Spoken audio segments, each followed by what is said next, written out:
didn't even get to bronze.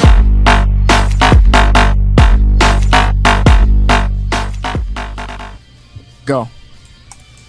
What's up, Nabs? It's Platinum TDX, the Dragon Streamer. Welcome to another...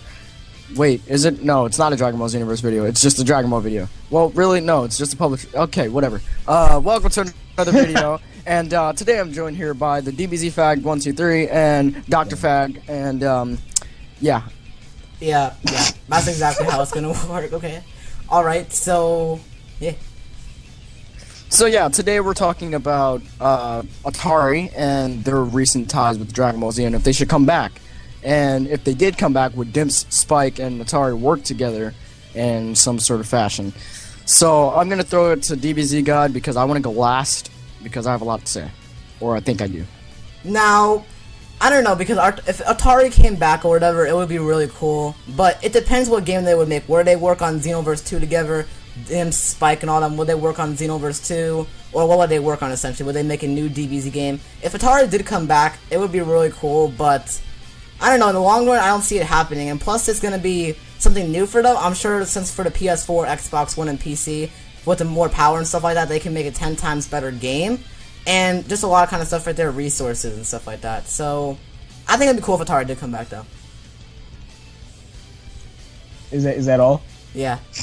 Well. Alright. Well, for me, definitely I think that Atari should come back. If they were to, I think that would benefit like a lot because they would actually give like the developers time to actually make it the best it can be instead of it being like, you know, hey yo, we want money, put out whatever you have done and then put the rest in like DLC or whatever. Just like make it just unfinished and let's work on the next thing, you know, like like the ones from back then, you could tell they were like complete, or at least like as or somewhat as they complete. Yeah, at least as complete as you know they could have been, at least for the most part, like no less than that, and it worked out really well. So, you know, I just really think it would benefit them, and if Spike and Dimps were to come together and make a DBZ game, I just see so many possibilities of that being definitely the best DBZ game for all the fans. Maybe not as much the Budokai fans, but if they could tolerate the 3D, because it obviously would be 3D, then I feel like at least a huge majority of the fan base, for the games at least, it would, you know, definitely just rise in the top. It'd probably like just blow every single other DBZ game, like literally all of them, just make them like no, and it would possibly be the best. But I mean, it would still obviously have some flaws, but as far as like good things about the game, I'm pretty sure it would just be like near flawless. But what would be the game they would make, honestly? I mean, would they work on Xenoverse 2? That's another important factor. Well, what I think is, should Atari come back? Yes. And like the main reason why I think this is because you could tell once Namco Bandai started taking over, like you could tell when they started doing that, and they clearly started doing that once Burst Limit was in development, because that was one of the unfinished games that started coming, and Raging Blast came, then Raging Blast 2, and then it was just like a bunch of Namco Bandai fuck-ups. And like once Namco Bandai took over, the worst games came. I mean, if you discount Xenoverse and Raging Blast 2, I mean, but all of the other ones had a lot wrong with them. But when Atari was in business, besides Burst Limit and Raging Blast 1, because those were mainly Namco Bandai's doing, they were pretty successful for the most part. Like, the Budokai games, that was Atari.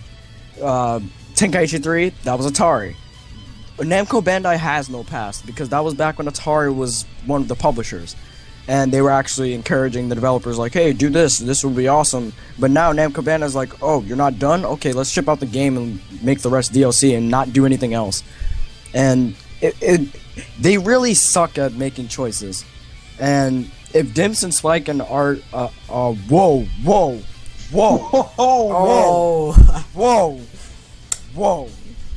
You okay, man? Drinking some water, hold on. I have to get the toxicity out of my system. Dude. Okay. Oh my god. If Dimps and Spike and Atari came back, well, Spike and Atari came back and made a game with Dimps, I don't think it would be a Xenoverse 2 because that's not Spike's style. I honestly think it would be somewhat new like Xenoverse, like how Xenoverse is somewhat new of a 3D. Like the system isn't very what's the word I'm looking for? Like successful yet. I mean, it kind of is now because the game's out and they sold millions of copies and stuff like that, but no one really notices the system for what it is. They still like Tenkaichi more. So I think if Spike came back, they would be like, Dimps, we're making this type of game, whether you like it or not, and Dimps would just be there to give hints on combat and stuff like that, and make it more of a fighting game, and Spike would be there to keep the DBZ there, and Atari would be like, yes, that is awesome, and they'll be taking ideas instead of Namco Bandai like, hey, someone suggested this awesome thing, let's not put that in the game. So, I don't know, I think if they came together, I would definitely be looking forward to that type of game.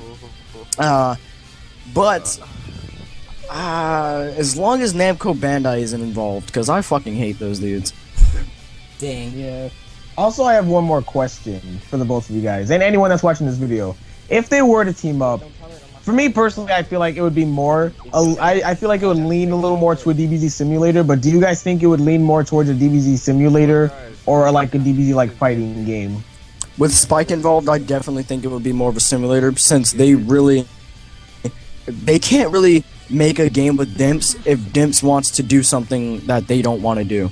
But Dimps is always like adjusting, like how they adjusted to 3D fighting. I think they would adjust to Spike style and just give combat info and like help out with the system a little bit, and Spike would just be the main developer. Something like how Namco Bandai Atari was, except Spike wouldn't Dimps wouldn't fuck the game up, hopefully. But yeah. Yeah, I would go with simulator as well. I would go with that as well. I mean, I can't imagine them doing the other kind of way. I would say simulator, honestly. Yeah, but that's not a bad thing though. Because Spike making a fighting game, nah, I don't see it. Yeah, true. Yeah. And what would you expect out of it as well? What would be the one thing you would expect if we all came together? Would you expect like a good story, anything like that? Because if they all came together, what would they do? Would they make a good story, that kind of thing? I guarantee it will be the story. I'm not even gonna talk about because I fucking hate the stories in all the games. But I guarantee we wouldn't be missing important characters. Yeah. Yeah. Also, I feel like you would feel more into the game than what you do with Xenoverse. Like in Xenoverse, you just feel like you're playing as a character. In Spike games, you feel like you're playing as the character instead of with a character. But True. Yeah, I can see that. Like, I feel like what I would be looking for the most personally, what I'd be looking for is definitely, if Spike's gonna be involved, a freaking huge roster, and with like some of the newer characters that came in with what's called with Xenoverse and stuff, like Toa, Mira, and like all these other guys. And you know, there's other stuff with like heroes, and like they could implement like heroes and like online stuff like that into there, so there'd be more people plus like the new movies and stuff. And I would look for, actually I don't even know, I think that can be it. I think the roster would be one of the main things I'd probably look for if they were to team up, surprisingly. Yeah, it would probably be one of the biggest. It would probably be the biggest DBZ character roster. And even if it wasn't the biggest, I still think Spike would be like, hey, this guy should definitely be in because people played as him from previous games, and they would, like, that's one thing Spike never does. They don't exclude things just because of a stupid reason. They actually add things. Like, besides heroes, Dimps, I don't think, and Budokai too. Their what-ifs are almost non-existent. But Spike made the Super Saiyan 3 Vegeta and Broly taken from the fans, and they just like, oh yeah, this is awesome, and they put it in Raging Blast 2. But what mind-boggled me, they didn't put it in Ultimate Tenkaichi. But I think if they did come together, we can expect all of the past content except things like, hopefully, Frieza Soldier in a pool and shit like that. But, because they've only been in like, Tenkaichi. So. Yeah. And they were better in that game than Xenoverse, if I remember. Hell no. No? No. I've never played it. In Tenkaichi, all it was Super Energy Wave Volley. Yeah, that's basically it. They were slow. They were trash. At least in Xenoverse, they're actually like they have a good decent speed. In Tenkaichi, they were slow. True. I guess. I never played as them because it's a pool. I mean, what? A pool. Did you say a People pool? wait. Why do A people pool. say a pool? It's a pool. But anyways, but yeah, that's Atari. Atari is probably one of my favorite publishers of all team, and yeah. So yeah, my name's Final 2DX and Dragon Stream, and see you guys later.